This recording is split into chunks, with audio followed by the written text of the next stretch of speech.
Alors, le Courtil a été fondé en 1981. C'est une institution qui a été fondée par Alexandre Stevens avec le soutien de Bernard Sénave et de quelques autres. Je pense notamment à Véronique Mariage, Dominique Olvoud, qui est l'actuel directeur. Et donc, il a été fondé à partir d'une difficulté clinique, d'ordre clinique. Je dirais que, encore aujourd'hui, les nouveaux projets sont élaborés à partir de difficultés cliniques également. Ça a été principalement donc au sein de cette grande institution qui était l'IMP Notre-Dame de la Sagesse. Au sein de cette institution, il y avait des enfants, des jeunes dont les religieuses qui s'occupaient à ce moment-là de l'institution ne parvenaient pas, je dirais, à accueillir à partir d'un modèle qui était essentiellement pédagogique et éducatif. Et donc, le geste d'Alexandre Stevens a été de créer au sein de cette IMP un groupe où ont été rassemblés les jeunes qui étaient, je dirais, réfractaires aux réponses proposées par, je dirais, l'autre éducatif ou l'autre pédagogique.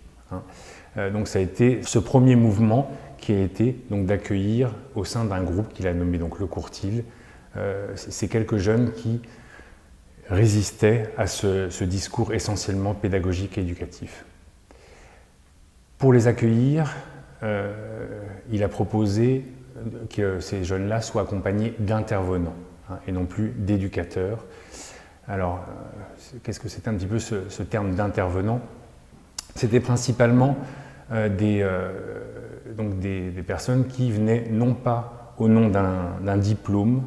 non pas au nom d'un savoir, mais plutôt d'un désir. Un désir de rencontrer ces jeunes-là dans leur singularité. Dans cette mutation entre intervenants et éducateurs, on passe tout de suite aussi dans un changement de discours. Il ne s'agit plus d'essayer de proposer un soutien vis-à-vis d'une certaine déficience, mais au contraire de tenter d'aller justement repérer la singularité du sujet et ce qui fait symptôme et ce qui rend son lien social tout à fait délicat. Et c'est pourquoi il est justement accueilli dans ce groupe. Au-delà de la question de l'intervenant, il y a aussi ce qui fait, je dirais, la spécificité aussi de ce geste, comme je l'appelais, d'Alexandre Stevens, ça a été également de donner à la réunion d'équipe une place tout à fait nouvelle, en mettant vraiment au centre de ce moment d'élaboration les présentations cliniques. C'est-à-dire que là où jusqu'ici les réunions pouvaient être davantage consacrées autour de points organisationnels, pratiques, le mouvement que proposait Alexandre Stevens, et qui est encore bien sûr d'actualité aujourd'hui, c'est de démarrer et d'organiser la réunion à partir d'une présentation clinique où un intervenant parle de son rapport et du travail qu'il met en place avec tel ou tel enfant, tel ou tel jeune adulte. On change donc de focale, c'est-à-dire que là où l'attention vraiment était portée anciennement sur le déficit, on passe vraiment sur une attention de la clinique la plus singulière du sujet, encore une fois portée par aussi le désir d'un intervenant qui présente en son nom donc les élaborations, les petites trouvailles qu'il a pu extraire du travail au quotidien. Parce qu'effectivement, le projet d'Alexandre Stevens est également de ne pas faire, si vous voulez, de l'institution, c'est souvent un point qui est abordé, de ne pas faire de l'institution la salle d'attente du psychologue, du psychanalyste ou de tel praticien, mais vraiment que les élaborations cliniques puissent se faire au quotidien, soit au niveau des ateliers thérapeutiques ou même vraiment dans la vie quotidienne comme telle, autour des bains, autour de la prise des repas, du coucher, de tous ces moments-là. Et donc, comme je vous disais déjà un peu tout à l'heure, il y a une attention qui se déplace. On quitte vraiment cette attention mise sur la déficience pour davantage mettre l'accent sur la question du traitement de l'angoisse et de l'élaboration du symptôme, faire que ce symptôme soit du coup moins coûteux pour le sujet et lui permettre d'enrichir, je dirais, son lien social en pouvant se rendre à l'école, en pouvant faire en sorte que ça se passe mieux au sein de sa famille, enfin tout ce qui compose le lien social d'un enfant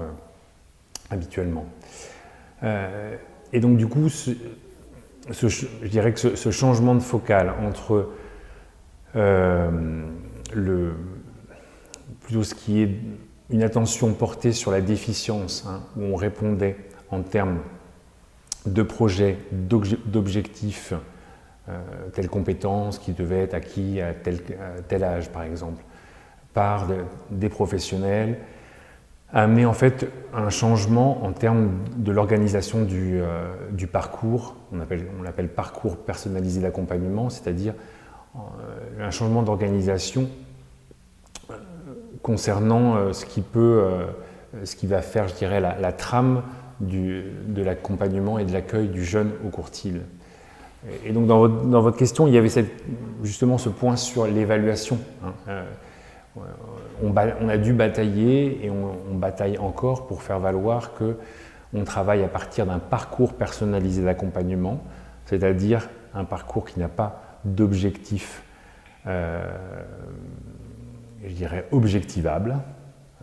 mais qui se construit justement lors des réunions cliniques dont je vous parlais. Donc il ne s'agit pas en fait de construire la trajectoire d'un enfant à partir d'un savoir déjà là, à partir du savoir d'un pédagogue ou que sais-je, et de décider pour lui quel objectif il doit atteindre, mais vraiment, je dirais presque réunion après réunion, semaine après semaine, hein, ajuster son parcours précisément en fonction à la fois des inventions, des surprises dont justement les intervenants peuvent rendre compte au sein des réunions cliniques, hein, donc d'ajuster à partir des inventions, mais également, là je reprends l'expression du doux forçage, également à partir des doux forçages permis dans la relation transférentielle avec les enfants. Hein, c'est-à-dire qu'il y a aussi toutes ces interprétations, toutes ces réponses qui pourront amener un sujet à pouvoir céder ou pas quelque chose d'une jouissance qui est envahissante. Et donc voilà, ça c'est un point sur lequel nous, on essaye de tenir la mordicus vis-à-vis des évaluateurs, et je dirais que la position un petit peu particulière du courtil, à la fois, comme je vous disais en introduction, à cheval entre la France et la Belgique, permet un petit peu, enfin facilite un petit peu ça, et là pour le moment nous autorise à, dans les bilans que nous envoyons donc aux instances, à parler justement de ce parcours et non pas d'un projet où il s'agirait de décider pour l'enfant là où il doit aller, pour l'enfant et pour le jeune adulte, comme je vous le disais. Ce qui est assez intéressant, c'est que dans le fil de ce point-là, c'est que le conseil des usagers, donc ça c'est un signifiant de l'autre que nous n'avons pas changé, hein, c'est que le conseil des usagers, donc où sont présents à la fois des jeunes du courtil, leurs parents, enfin certains de leurs parents, certains référents sociaux, ont validé ce thème de parcours, ce terme de parcours. Et donc je trouve que c'est un point qui est tout à fait judicieux, parce que de pointer aussi, c'est que les parents, enfin ceux qui s'occupent des jeunes, trouvaient aussi absolument inadmissible qu'au nom de présenter des difficultés, ils devaient, je dirais, s'inscrire comme ça dans un projet déterminé par l'autre, alors que n'importe quel enfant peut justement se faire surprendre par la découverte d'un intérêt, par une rencontre, Et ils ont comme ça approuvé et appuyé le maintien de ce terme de parcours. Donc ça, c'était vraiment, je dirais, aussi intéressant de se faire enseigner par les parents à ce niveau-là. Enfin, donc ce conseil des usagers, qui est aussi un produit de l'évaluation, hein, ça a été quelque chose qui,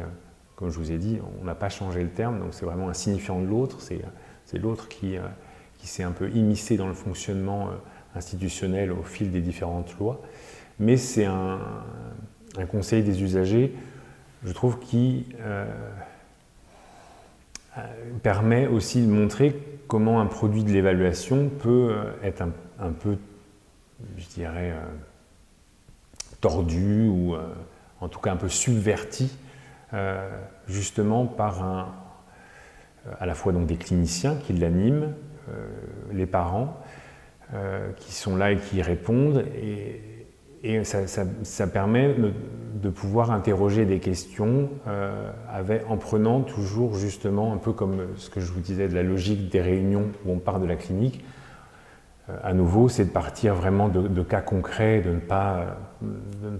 pas forcément partir de textes législatifs ou autres. Et notamment, je repense à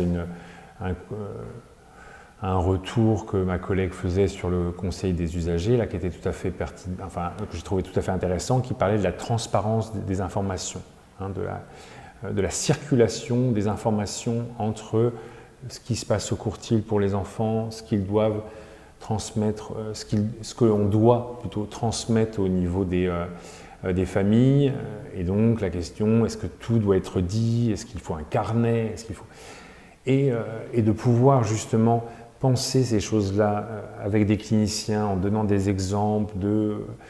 précis de qu'est-ce que ça peut vouloir,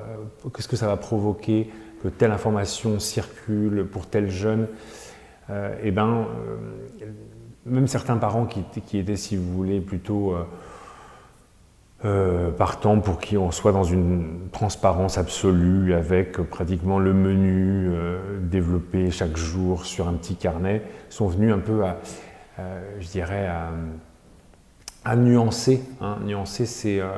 cette injonction comme ça à tout voir, et à pouvoir aussi entendre l'importance de constituer aussi pour ces enfants une intimité, quelque chose qui leur permette justement, là où ils sont sans cesse désignés par l'autre, de pouvoir se constituer un petit jardin secret.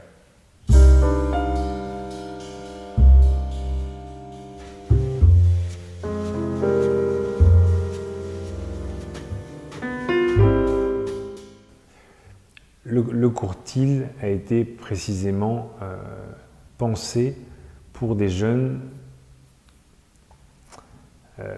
qui n'étaient pas, pour lesquels,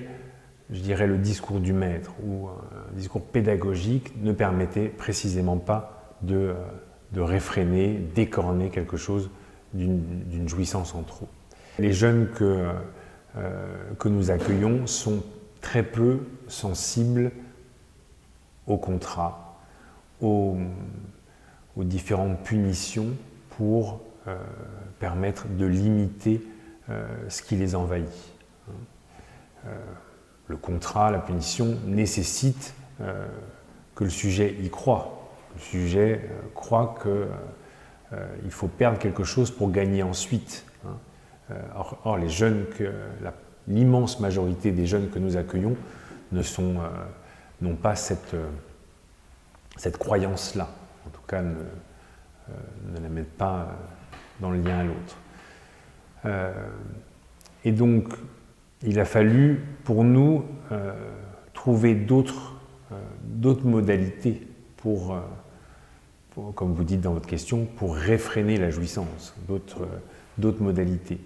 Étant donné que le contrat, systématiquement, menait les jeunes à l'exclusion. C'est souvent, si vous voulez, à la suite d'exclusions, une série d'exclusions que le jeune que nous admettons, que nous accueillons au courtil, arrive. Ça nécessite de pouvoir vraiment, là, penser la question je dirais, de l'interdit et de la jouissance d'une toute autre manière qu'on peut le faire de manière assez classique avec des jeunes, avec d'autres types d'enfants. Hein. Et notamment, enfin moi je me souviens notamment de mes débuts au Courtille après avoir aussi travaillé en tant qu'animateur avec des enfants, je dirais, un peu lambda. Tout de suite, d'être confronté, si vous voulez, au fait que l'interdit, justement, indexe la jouissance. Hein, de vouloir comme ça intervenir au nom de l'interdit et de me retrouver, effectivement, avec le jeune à qui j'interdisais de faire telle ou telle chose, de le voir appelé à réaliser la chose même. Et donc, c'est ce point qui est vraiment à prendre en compte dans l'invention ou le pas de côté à pouvoir faire vis-à-vis de cette idée-là. Et donc, du coup, c'est comment arriver sans cette référence à l'autre, cette référence plutôt à la loi, comment arriver à faire qu'il y ait d'autres arrangements entre, pour le dire de manière un peu brutale, mais entre jouissance et signifiant. Hein. Et donc, ça passe par ce que j'évoquais aussi tout à l'heure, à ce repérage plutôt d'invention du sujet, et encore une fois, à partir de ces centres d'intérêt. Quel type de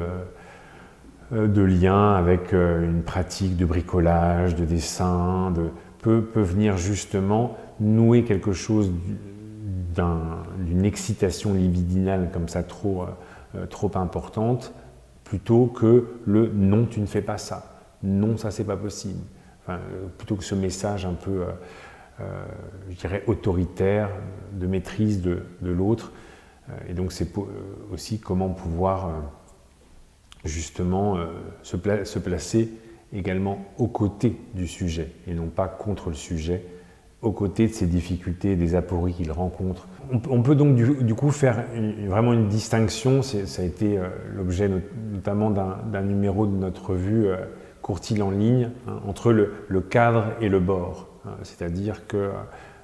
le cadre qui vaut pour tous, qui tend à vouloir justement régler ce qu'il en est de la jouissance pour tous, avec davantage la dimension donc, du bord, qui justement évite, c'est pas toujours simple, hein, c'est pas toujours simple concrètement, mais évite une justice distributive, la même pour tous, et permet à certains sujets de pouvoir se constituer, parfois avec des règles, un aménagement de règles particulier, mais je dirais un bord sur lequel ils peuvent s'appuyer au niveau institutionnel, qui leur permet comme ça de loger leur particularité, enfin, quelque chose de leur particularité. Bon, je ne veux pas non plus paraître complètement angélique, c'est-à-dire qu'il y a aussi, il y a néanmoins cette question du discours du maître, d'un dire non qui reste à côté de ça, présent, mais presque qui fait un peu exception à tout ce que je viens de vous dire, et là qui concerne en particulier les passages à l'acte sur les personnes. Je ferai quand même une distinction entre les passages à l'acte sur les personnes et les passages à l'acte sur le matériel. Mais les passages à l'acte sur les personnes, là c'est un non ferme et assez massif qui est prononcé, alors avec des aménagements après possibles, mais néanmoins, là il y a un dire non vis-à-vis de ce court-circuit que peut être le passage à l'acte sur l'autre lorsqu'il émane d'un enfant.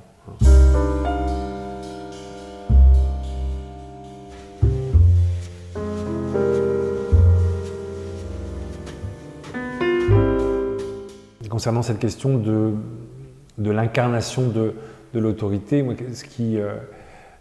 fait notamment un peu modèle, orientation, c'est une indication de Bernard Sénave qui nous avait notamment transmis dans un article qui est également paru dans Courtile en ligne, qui s'appelle « Il y a 30 ans ». Je vous la cite parce que je la trouve tout à fait importante à garder en tête. Donc il écrit « Je me suis aperçu de l'intérêt, de la nécessité qu'il pouvait y avoir à garantir,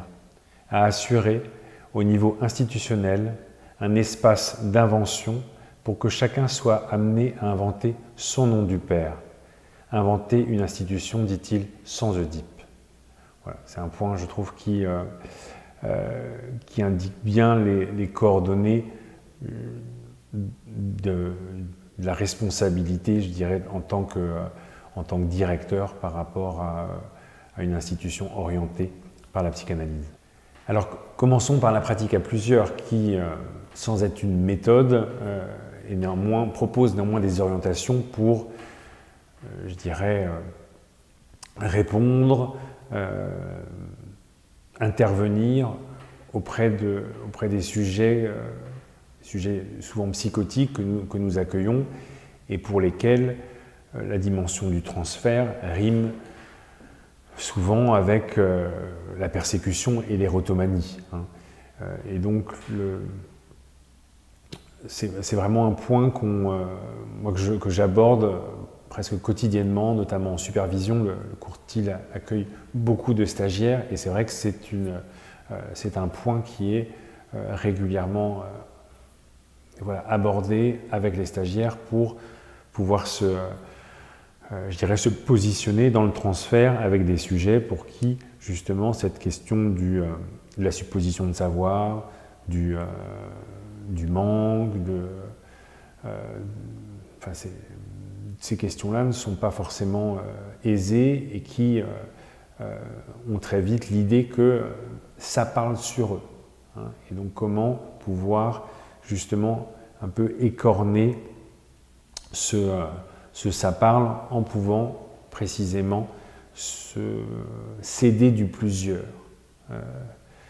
Alors le plusieurs, c'est bien sûr les autres collègues qui peuvent être présents et qui peuvent justement un peu à chaque fois pouvoir éviter l'écueil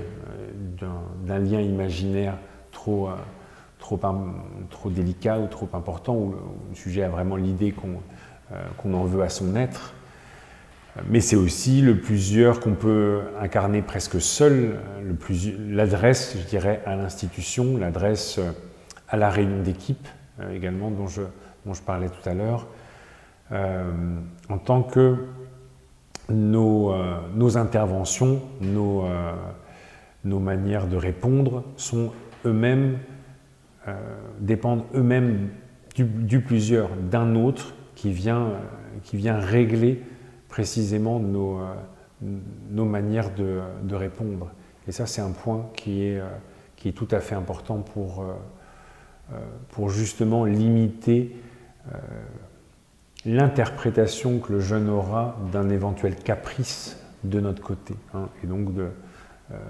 il ne s'agit pas d'être complètement évanescent, bien évidemment, mais néanmoins de pouvoir corréler telle ou telle réponse à la décision qu'implique l'autre et de se montrer soi-même quelque part barré, c'est souvent le terme qui est employé, décomplété par la présence d'un autre qui vient justement limiter cette idée du caprice chez le sujet. Alors pour ce qui est de la formule de analysant civilisé que vous avez également évoquée, c'est une formule qui est moins usitée au quotidien. Je vous faisais la référence aux supervisions. C'est effectivement quelque chose qui est plus général. Mais c'est une formule que j'apprécie également beaucoup et qui, je dirais, là, oriente de manière plus globale